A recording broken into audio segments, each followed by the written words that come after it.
ગુજરાતની શું પરિસ્થિતિ હતી, કેવી પરિસ્થિતિમાંથી આપણે ક્યાં સુધી આવ્યા છીએ. રોડ રસ્તા જે બેઝિક નીડ છે, જરૂરિયાત અને આગળ વધવાની વાત તો પછીની છે. પહેલા બેઝિક જરૂરિયાત જે છે એ પૂરી કરવાની વાત ગુજરાતમાં શરૂ થઈ.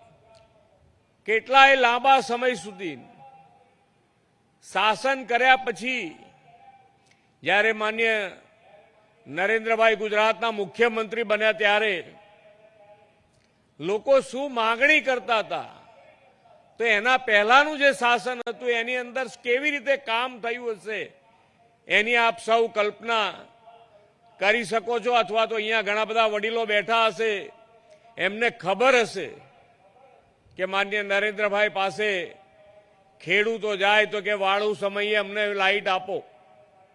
વાળું સમયે લાઈટની વાત હતી, પણ માન્ય નરેન્દ્રભાઈ હર હંમેશ કહેતા હોય છે કે હું કોઈ દિવસ નાનું વિચારતો નથી. અને એમણે આ ગુજરાતમાં, આખા ગુજરાતમાં 365 દિવસ 24 કલાક વીજળીની વ્યવસ્થા ઊભી કરી. પાણીની શું વ્યવસ્થા હતી, પાણી કેવી રીતે વાપરતા હતા,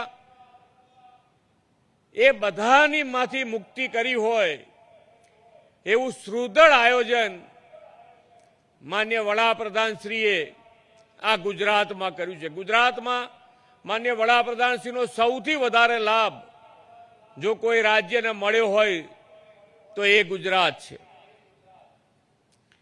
લાઈટ, પાણી, આરોગ્ય, સુરક્ષા, દરેકે દરેક ક્ષેત્રે ખૂબ સારા આયોજન સાથે આપણે આગળ વધી રહ્યા છીએ.